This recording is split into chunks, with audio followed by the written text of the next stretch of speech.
I would like to invite Dr. Richard Stallman to give the convocation address.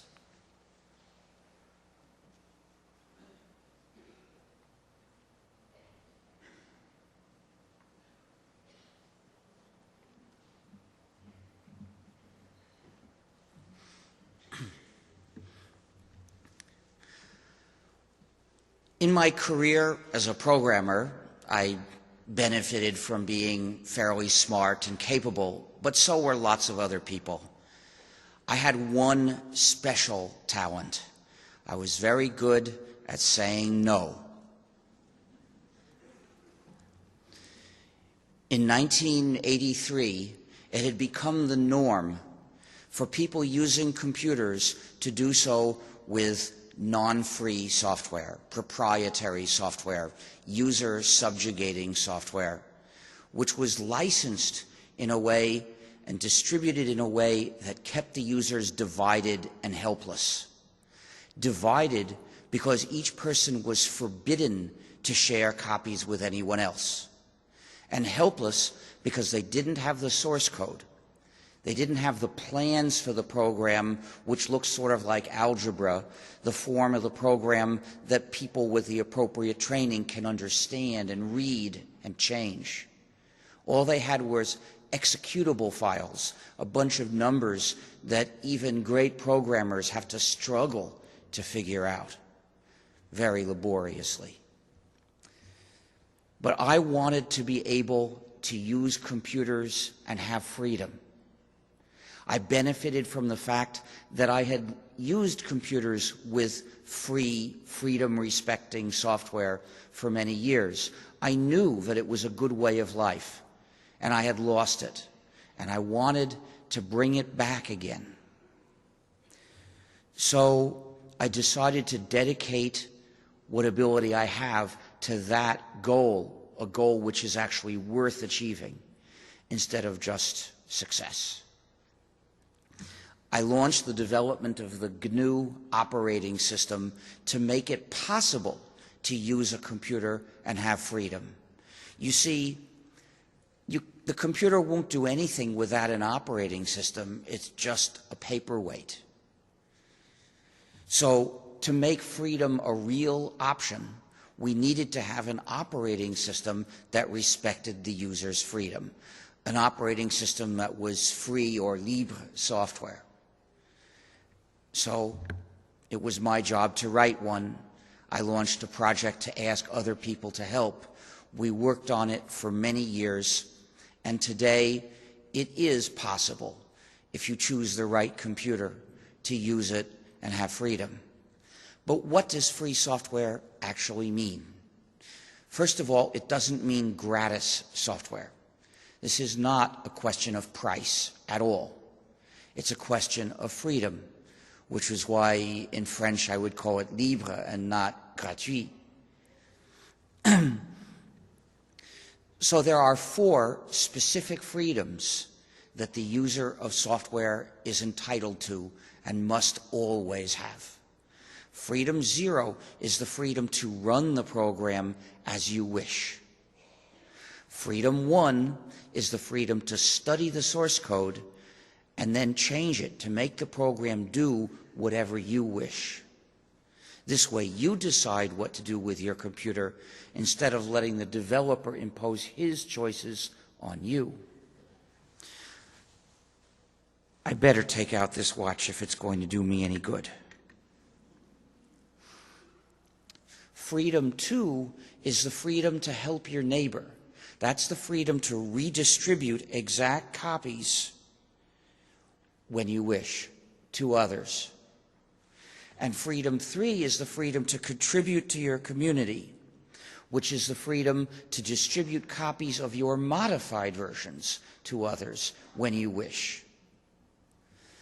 These 4 freedoms mean that the users, both individually and collectively, control their computing. You, as a user, are free to take control as much as you wish. If you know how to program, you can change the program yourself. Otherwise, you're free to persuade your cousin to change it for you or pay any suitable programmer of your choice to change it for you. But suppose you're not interested enough. You've got other things to do. The users collectively also have control of the program. Free software is democratic software. Free software develops democratically under the control of its users, because society's decision about the future of the program is simply the sum total of all the decisions that various users make about what to do with that program. By contrast, a proprietary program develops under the dictatorship of its developer.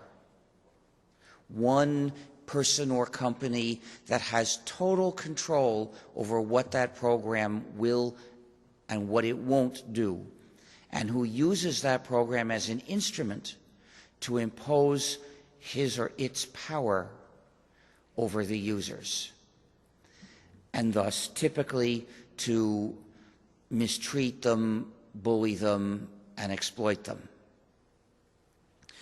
And the result is that malicious features are commonly found in proprietary software. For instance, there are features to spy on users, features to intentionally restrict users and stop them from doing what they want to do, and there are even backdoors to attack the users. And this is not limited to obscure programs from fly-by-night companies. One program, proprietary program, that you may have heard of, which has all three of those kinds of malicious features, is called Microsoft Windows. We know of specific features to spy on the user.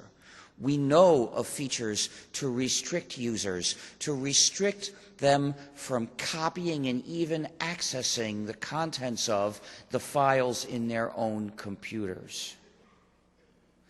And there is a back door that allows Microsoft to change any of the software whenever it wishes without asking the permission of the supposed owner of the computer.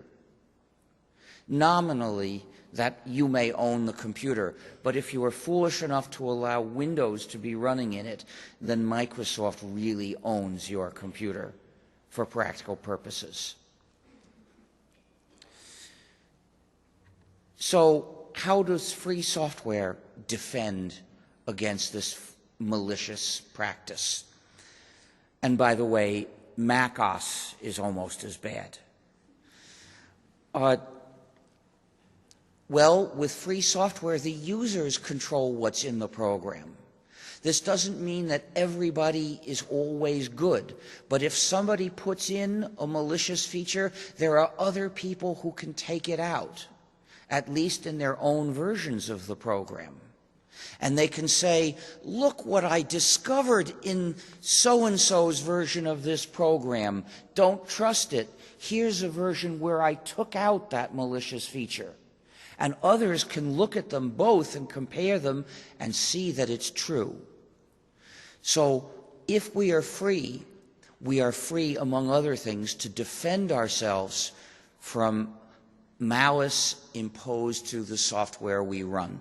But if one developer has total control, nobody else can take out their malicious features. That's why they find the prospect of installing malicious features so attractive, because they know their users are defenseless. Now, this practice of malicious features is not limited to operating systems. Another program that spies on the users that you may have heard of is called Windows Media Player. In fact, it reports whatever the users look at. I say with great disappointment that this convocation is being streamed live on the internet in a way that forces users to run Windows Media Player if they are going to watch it. I hope that now